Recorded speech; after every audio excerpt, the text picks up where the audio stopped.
అవును కదా. అప్పుడు మరియమ్మకి యేసు ప్రభు మరియ గర్భాన యేసై పుడతాడని ఏ దూత చెప్పింది? గాబ్రియేలు దూత వచ్చి చెప్పింది. ఈ దూతలు మీ ప్రార్థన వింటారు. ఈ ప్రార్థన బలమైందో సత్యమైందో లేదో తెలియాలంటే నీ ప్రార్థన ఈ దూత పట్టుకెళ్తా ఉన్నప్పుడు మధ్యాకాశంలో ఆటంకాలు ఏర్పడతాయి. సాతాను శక్తి మహాకాశంలో మధ్యలో ఈ ప్రార్థన తీసుకుని ఈ దూత వెళ్తా ఉన్నప్పుడు ఈ పవర్ లేకపోతే నీ ప్రార్థన అక్కడి నుంచే.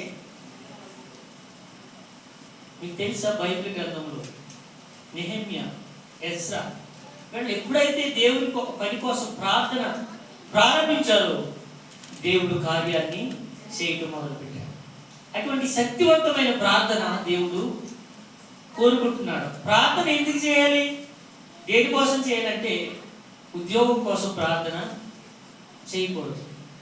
మన పిల్లల భవిష్యత్తు కోసం కాదు. మనం ప్రార్థన ఎందుకు చేయాలంటే దేవుని రాజ్యం వెళ్ళటం కొరకు ప్రార్థన చేయాలి. దేవా నన్ను నీ బిడ్డగా ఉంచు అని ప్రార్థన చేయాలి. మీరు అడుగుపెట్టే ప్రతి స్థలాన్ని మీకు ఇస్తానన్నారు. ఇక మీ జీవితంలో మీకు ఎవరు ఎదురు నిలబడలేడు. దేవుని పిల్లలకి ఎదురుగా ఎవరైనా వస్తే నిలబడితే దేవుడు ఏమన్నా తెలుసా? నా సేవకుడు మీరు ఎవరైనా ముట్టుకుంటే నా కనుగుడ్డును ముట్టుకున్నట్టు అన్నారు. నీ కళ్ళు వేలుపడి చూడుకుంటారు వీడు అప్పుడు కొడతాడు. అంత ప్రొటెక్షన్ దేవుడు నీకు నాకు ఇస్తాడు. 91 కీర్తనలు చెప్తాడు, ఇదిగో నీ ప్రక్క 1000 మంది పడిపోయినా, కుడి ప్రక్క 10,000 మంది కూలిపోయినా ఏ అపాయం యొక్కకు రాదు. నీ పాదములకు రాయి తగలకుండా నా దూతలు ఎత్తు పట్టుకుంటారు, నేను వారికి ఆజ్ఞాపిస్తాను.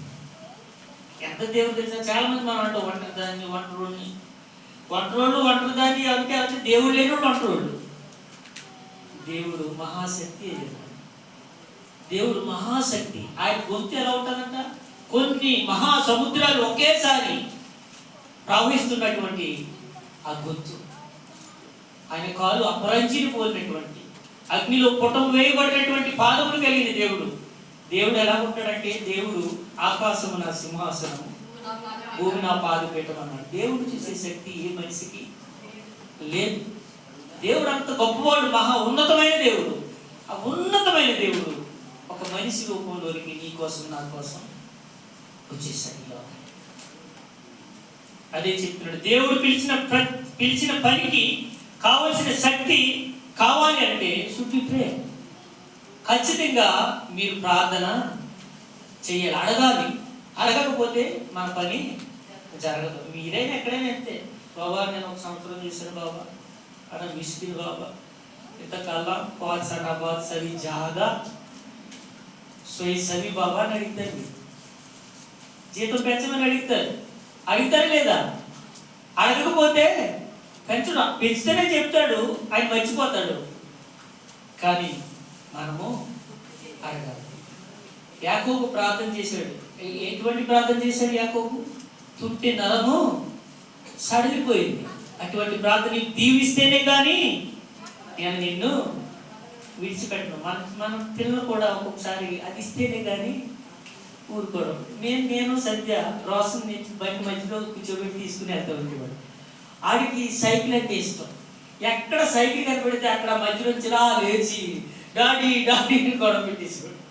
ఆ సైకిల్ మొయ్యి కానీ పట్టుకోపు అని ఉన్నాడు.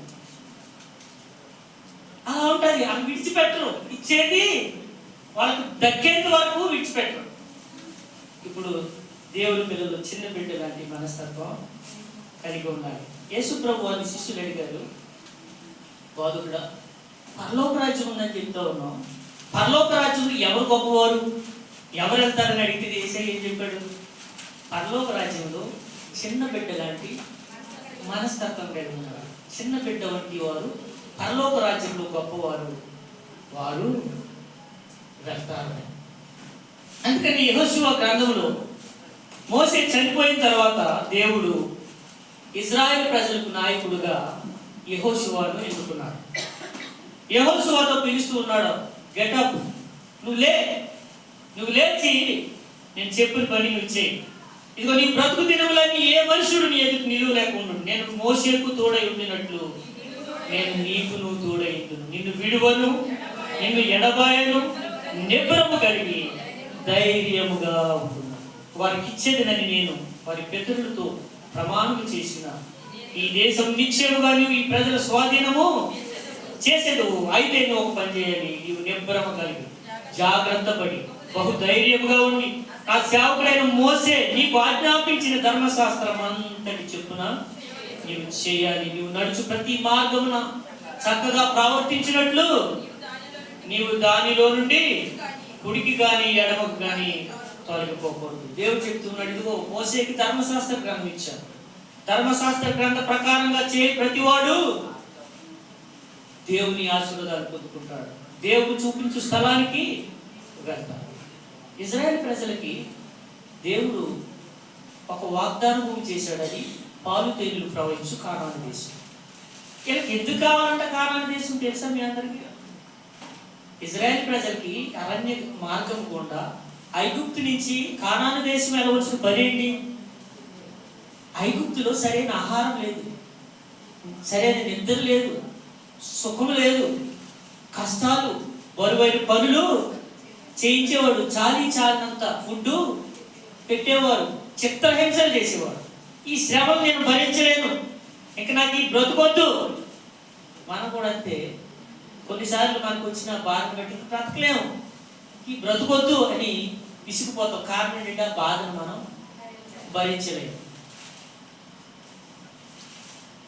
మీకోసం ఎందుకు, నా కోసం ఒక చిన్న ఉదాహరణ చెప్తాను. నాకు బండి యాక్సిడెంట్ అయింది ఇండియాలో ఉన్నప్పుడు. ప్రోగ్రామ్కి వెళ్ళి వస్తుంటే నాకు ఇక్కడ తగిలి, ఈ పొత్తుగడుపు దగ్గర తగిలి అక్కడ కండు వస్తే దాన్ని ఆపరేషన్ చేయాలి. సరే ఆపరేషనే కదా, ఏముంటుంది అనుకున్నాను. ఆపరేషన్ చేసిన తర్వాత ఆ పడే బాధ, నాకు ఏదైనా మొద్దించేసి చంపి గొడవ పెట్టేసి ఒకటి, ఎంత బాధో స్త్రీలకు తెలుసు. ఆ బాధ చేసినప్పుడు బాగానే ఉంటుంది, ఆ తిమ్మిడి తగ్గిపోయినాక వచ్చే బాధ కేకలు పెట్టేసి ఉన్నాడు. పాస్టర్ అన్నాడు, ఎంత గొడవ చేశానో పాలకులు, నాకు మొత్తం చేసి నీ బాధ నేను భరించలేను అని. అటువంటి బాధను భరించలేదని అసహనానికి లోనైపోయారు దేవుని ప్రజలు, ఇజ్రాయిలీ. అప్పుడు దేవుడు వాళ్ళని ఏం చేశాడంటే అలా మూలుగులు పెట్టాడు. మీకు ఒక విషయం తెలుసా? మీరు నిజంగా దేవుని పట్ల యథార్థంగా జీవిస్తే, మీరు నోరు తెరిచి అడగకపోయినా మీరు మూలుకునే మూలుగులు దేవుడు వింటాడు. అంత గొప్ప దేవుడు మీ మూలుగులు వింటాడండి.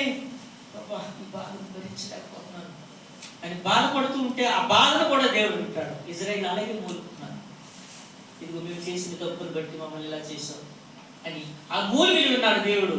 మోసేని నాయకుడిగా చేసిన 430 సంవత్సరాల బానిసత్వం నుంచి విడిపించి 40 సంవత్సరాల ఈ అరణ్య ప్రయాణంలో వారికి వాగ్దానం చేసిన భూమికి నడిపించడానికి మోసేని ఎన్నుకున్నాడు.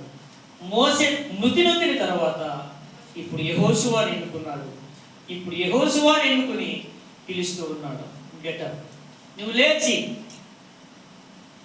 ప్రజలను తీసుకుని నేను వాగ్దానం ఇచ్చిన భూమికి మీరు వెళ్ళాలి. ఇప్పుడు మొదటిది దేవుడు పిలిచాడు. 1-2 వచనాలు, 3-5 వచనాల్లో దేవుడు ఏం చేశాడు? విజయాన్ని ఇచ్చాడు. మీరు అడుగు ప్రతి స్థలాన్ని నేను మీకు ఇస్తాను అన్నాడు. ఇంకా 6-9 వచనాలు చూడండి. 6-9 వచనాలు, నిన్ను విడువను ఎడబాయను, నిబ్బరము కలిగి ధైర్యంగా ఉండుము, వారికి ఇచ్చేదనని నేను వారి పితరులతో చేసిన ప్రమాణము, ఈ దేశము నిశ్చయముగా నీవు ఈ ప్రజల స్వాధీనము చేసేదు. ఇక్కడ ఏం చెప్తున్నాడు దేవుడు? ధైర్యాన్ని ఇస్తున్నాడు. ఫస్ట్ దేవుడు పిలిచాడు, తర్వాత విజయాన్ని ఇచ్చాడు, ఇప్పుడు ధైర్యం చెప్తూ ఉన్నాడు. నువ్వు ధైర్యంగా ఉండు, బలము కలిగి ఉండు, ధైర్యంగా ఉండాలి. ధైర్యంగా ఉండటంతో పాటు ధర్మశాస్త్రాన్ని పాటించాలి. ధర్మశాస్త్రం పాటించడంతో పాటు వాక్యాన్ని ధ్యానించాలి. వాక్యాన్ని ధ్యానించడంతో పాటు అక్షవర్లు అన్నాడు, కుడికి కానీ ఎడముకు కానీ తప్పిపోకూడదు. ఇప్పుడు ఇవన్నీ చేస్తే దేవుడు ఏం చేశాడు? విజయాన్ని ఇచ్చాడు, ధైర్యాన్ని ఇచ్చాడు. ఇంకా చివరిగా ఆయన చెప్తున్న మాట ఏమిటి అని అంటే, ప్రజలను సిద్ధం చేశాడు. 10 నుంచి 11 వచనాలు, 10-11 వచనాలు చూడండి. కాగా యెహోషువ ప్రజల నాయకులకు ఇలాగ ఆజ్ఞాపించాను, మీరు ఈ పాలెంలోనికి పోయి జనులతో ఈ మాట చెప్పుడి.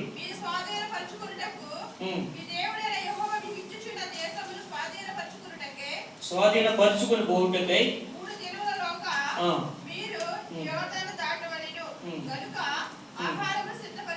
సరిపోతుంది.